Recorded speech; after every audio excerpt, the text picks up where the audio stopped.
बिस्मिल्लाहिर्रहमानिर्रहीम। अस्सलाम वालेकुम। कैसे हैं आप व्यूअर्स? उम्मीद करता हूँ बिल्कुल खैरियत से होंगे। मैं मोहम्मद वकास और आपको खुशामदीद करता हूँ अपने यूट्यूब चैनल पर।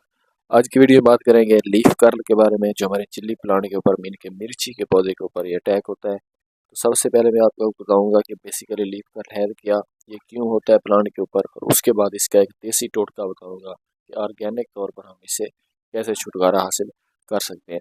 लीफ कर्ल जो है ये एक वायरस है, मीन के फंगल अटैक की वजह से हो सकती है। उसके अलावा थ्रिप्स का अगर अटैक हो जाए, पौधा बहुत ज़्यादा कमज़ोर हो जाता है, उसकी वजह से हो सकती है। माइट्स का अटैक हो सकता है, वाइट फ्लाई का अटैक हो जाए, या फिर न्यूट्रिशन की कमी, मीन के पौधे में ग़िज़ाई अज़्ज़ा की अगर कमी हो जाए तो फिर भी पौधे के जो पत्ते हैं ये सिकुड़ना शुरू हो जाते हैं, तो इसके ऊपर ये अटैक हो जाता है।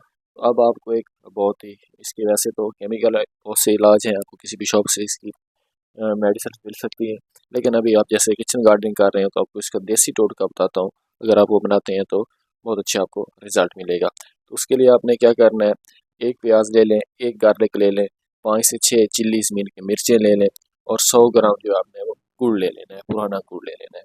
उसको आपने क्या करना है, ऑनियन को, गार्लिक और जो 5 से 6 चिल्लीज हैं आपके पास, उनको अच्छी तरह आपने काट देना है, और उसको किसी भी जग में डालकर अच्छी तरह उसको मिक्स कर देना है, मीन के उसका पेस्ट बना लेना है। और उसको कुछ अरसे के लिए, और उसमें जो है कुछ टाइम के लिए, मीन के 7 से 10 दिन के लिए उसको आपने एक जग में या फिर एक डब्बे में बंद कर देना है, मीन के एयर टाइट कर देना है, ताकि उसमें से हवा ना गुजर सके। ये आप एक काम कर लेना है। उसमें जो गुड़ आपने रखा हुआ होगा वो भी आपने डाल देना है, ताकि अच्छी से अच्छी तरह बहुत जल्द से जल्द डिकम्पोज हो जाए। गुड़ का जो काम है वो डिकम्पोज करना है इसको, ठीक है।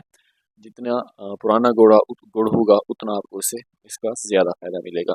7 से 10 दिनों बाद आपने इसको वहाँ से निकाल लेना है।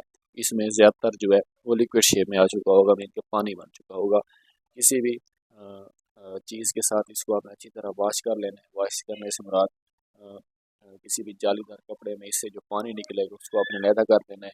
उसको आपने अलग कर अगर 1 लीटर पानी में 1 से 1.5 चम्मच अगर आप इस जो आपने अभी पेस्टिसाइड बनाया है इसका डाल देते हैं और पौधे के ऊपर शावर कर देते हैं, हर 5 से 7 दिनों बाद 2-3 मरतबा ये ट्रीटमेंट करते हैं, तो आपका पौधा फिर से हरा भरा हो जाएगा। तो आपने ये ट्रिक लाजमी इस्तेमाल करनी है, क्योंकि सस्ता भी है, ऑर्गेनिक भी है, और इसके कोई साइड इफ़ेक्ट भी नहीं है। जिन लोगों ने ये कर लिया है या फिर अभी करना है, करके बताएं, और कमेंट में लाजमी अपना तजुर्बा शेयर करें। इंशाल्लाह मिलते हैं एक नई वीडियो के साथ, एक नए टॉपिक के साथ। तब तक के लिए इजाज़त दीजिए। अल्लाह हाफिज़।